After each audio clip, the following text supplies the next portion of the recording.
pleasure to call on Colonel Sean Morrow. We welcome you as our next speaker. He is the Director of Combating Terrorism Center at the United States Military Academy at West Point. Colonel Morrow leads one of the world's foremost institutions dedicated to counterterrorism research and education. We're very pleased to have him with us again. And I should mention that we're very proud of the dozens of students who graduated West Point, who have actually come to Reichman University here and have completed their master's degree here in counterterrorism. It's a program where we provide them with full scholarships, tuition scholarships, to come and study over here. We're also very proud of the fact that every year we have a colonel from West Point who comes here on sabbatical. So there's a warm relationship between West Point and Reichman University and ICT. The floor is yours.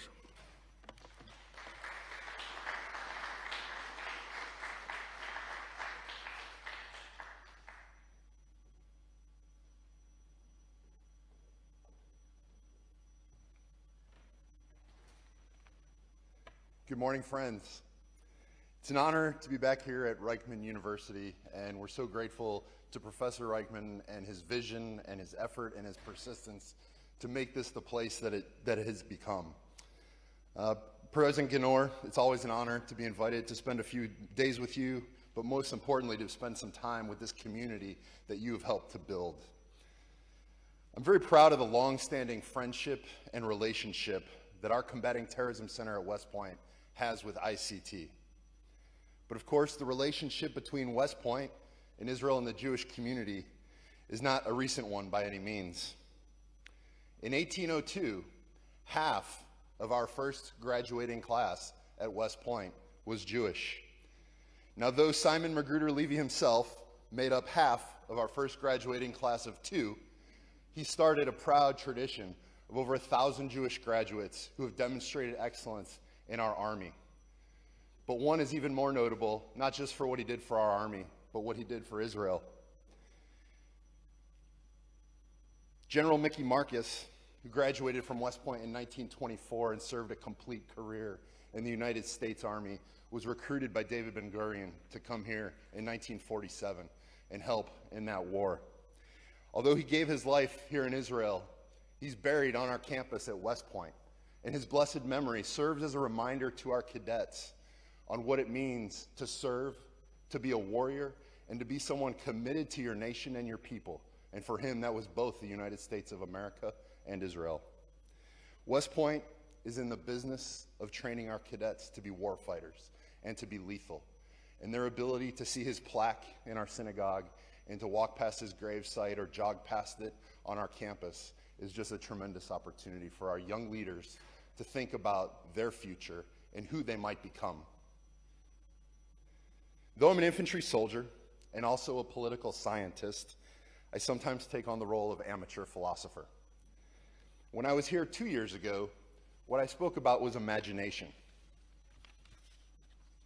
I asked our colleagues here to reflect on imagination, but mostly where it had failed us in the United States and where it had failed around the world when it comes to counterterrorism, and how we could better use our imagination as scholars, as policymakers and practitioners to better prepare to fight against terrorism. And this morning, what I want to ask those of you that are here is to pause from the fight and have an extension to that debate or conversation I started 2 years ago, and to go back and think about definitions. How do we define terrorism? Few places in the world understand more deeply that these definitions matter than those of us here in this room, in this time, and in this place. The definitions help shape strategy, law, legitimacy, and perhaps most importantly, the definitions impact human lives. So today, I want to ask you to think about the evolving definitions, not just how they've changed and why they might remain contested, but also what this implication has for the future of the definition and how scholars, operators, and policymakers should be thinking about this question. Since at least the 1970s, scholars have noted that terrorism is perhaps one of the most contested terms in international relations, with over 200 definitions cataloged around the world. Governments, international organizations, academic disciplines will all ask us to think about multiple different elements of the definition. First is the actors, right? Is terrorism something that only non-state actors can commit, or can states terrorize their populations? We think about the method and often reflect on the violence, but what about the intent? What is the target of the intent? Who are they trying to instill fear in? It's not often just the target. But then we think about the target. Most definitions want to tell you it's about civilians and non-combatants. But what happens when it's our military and our government in a non-combatant or outside of a war zone situation? And this ambiguity is not just scholars and policymakers playing around with words. It affects extradition treaties, sanctions, UN resolutions, battlefield rules, and perhaps most importantly in the modern era, public perceptions. For instance, the US Code defines terrorism as premeditated, politically motivated violence perpetrated against non-combatant targets by subnational groups or clandestine agents. In 1994, the UN took a shot at this in the General Assembly and used a much broader wording, emphasizing that it could include criminal acts and that important notion that it was also about provoking terror in the public. The definition has evolved through time, and for the scholars in the room, we think about the revolutionary period when we were talking about political violence often against rulers. Think about the anarchy bombings in Europe or assassination attempts in Tsarist Russia. In the Cold War era, it got particularly complicated in the minds of some because terrorism was often shaped around these ideas of national liberation movements. And the United Nations had debates which showed a deep divide between Western states who wanted to just really focus on civilian targeting, while others said that, well, resistance to colonialism can't be labeled terrorism. And in the post-9/11 era, we gained a little bit more clarity, but it was less a tactic of insurgency and more became like what Dr. Gorka was saying. It was focused around this ideology and this borderless existential threat. The 2001 UN Security Council resolution marked a turning point because it obligated states to suppress financing and support for terror groups without even offering a clear definition of what terror groups are. It gave states the freedom to interpret that. And the debate over whether governments themselves can commit terrorism resurfaces often, and especially when states deliberately target civilians. Look now as President Zelensky consistently beats the drum that Russia, not its proxies, but Russia, is itself a terrorist entity. Groups like Hezbollah might try to attempt to blur the line, pretending to be a political party or a social movement or an armed militia. But nobody is really fooled by this self-driven narrative. They're exactly who we know they are, and we must name them directly as such. Often some of the existing definitions are based around our historical understanding of violence against hard targets in real tangible space. But we need to really start thinking about what this means now and in the future, in the digital realm, in the cyber realm, in the AI realm. Radicalized individuals acting alone, whether inspired by jihadist propaganda or political ideology, also challenge definitions that in the past have required there to be an organizational struggle or a clear political objective. Israel's been central to the definitional struggle, and for decades, this community has lived with attacks on buses, restaurants, kibbutz, synagogues, and more recently, the awful attacks of October 7th. Israelis know better than anyone that choosing these definitions impacts the legitimacy of the fight.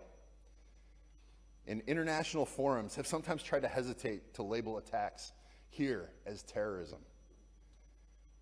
But you've provided the legal framework to define terrorism as an act committed with political, religious, or ideological motive intended to provoke fear or public panic or to force a government or international organization to act or refrain from acting. And this legal clarity has given Israel operational tools to fight this fight today and in the future. In my own country, our recent declaration of cartels as foreign terrorist organizations has opened up a whole array of tools and policies to fight a scourge coming across our borders, that, as Dr. Gorka has said, has killed more Americans than any combination of knives, guns, or bombs ever has. And we might not come up with a consensus on a universal definition. We certainly aren't going to do it right here in these 15 minutes that I have with you. And in fact, we'll probably all leave here with different ideas of what it is and what it should be. But there are some principles that can guide us. And the first is just a focus on intent and targeting. The use or the deliberate use of violence against civilians or non-combatants for political, religious, or ideological aims. We can leave here knowing that there can be multiple levels, even within the same society or nation. That legal scholars must have very precise definitions to prosecute organizations as terrorist organizations or individuals as terrorists, but that operators often need the flexibility to be able to prosecute attacks on targets.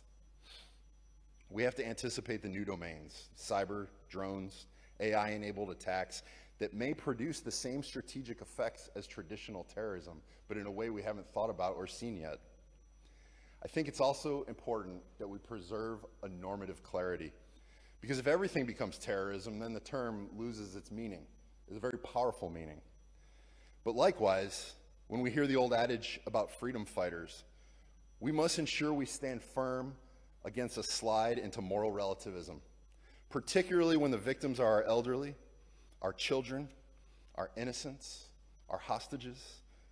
No man committed to freedom and liberty and justice will intentionally pursue the death of innocent life, of life that cannot be defended. That's solely the domain of cowards. That's solely the domain of terrorists. The evolution of terrorism's definition tells us something slightly profound, right? It's a concept that's not static because the act of terrorism itself is not static. It's constantly evolving and changing across all of those factors that I recently raised. For academics, we must continue the rigor in clarifying the terms. We got to build on the seminal works of Dr. Bruce Hoffman and Alex Schmidt to just continue to think not only what it is, but what it will become. For operators and policymakers, it means that we have to adapt our strategies and our tactics to threats that may no longer be just about bombs, but also about cyber, about narratives, about legitimacy, about information. As Dr. Gorka said, it's about an ideology. As our colleague in the room, Jenny from Latvian law enforcement, was telling me yesterday, we don't spend enough time thinking about the information domain of terrorism. That's where the ideology expands. That's where the tactics and the attacks come from, is the information domain. A failure to do so, a failure to think about this information and ideological domain, really misses some of the fundamental elements of new definitions of terrorism. And for all of us here today, especially in this time, in this place, at the true forefront of the fight against terrorism and against an ideology that wants to kill, it's important that we continue to lead at the cutting edge of both theory and practice. We need the scholars to keep doing the work. We need the think tanks to keep helping us understand. We need the policymakers who are willing to know that although the United States has had this pivot to strategic competition, this fight, this counterterrorism fight, remains critical, and we have the assets to prosecute it. And to the operators on the ground, I don't need to tell you anything. I just need to thank you. Thank you for being the ones that are willing to protect the flock. Ultimately, no matter how we define it, I think it can sometimes simply come down to this. If our citizens, our people who we love, feel terrorized, then we're dealing with terrorism. It won't matter to them, to those who we protect, what the target was supposed to be. It won't matter to them what the political objective was. What matters is that they are afraid for their children, for their families, and they wonder, can we protect them? That's terrorism, when people feel terror. It's our duty to think about these definitions before we're surprised by the next evolution of actors, by the next evolution of tactics, by the next evolution of objectives. And it is an honor and a privilege to be in this fight with all of you. Thank you.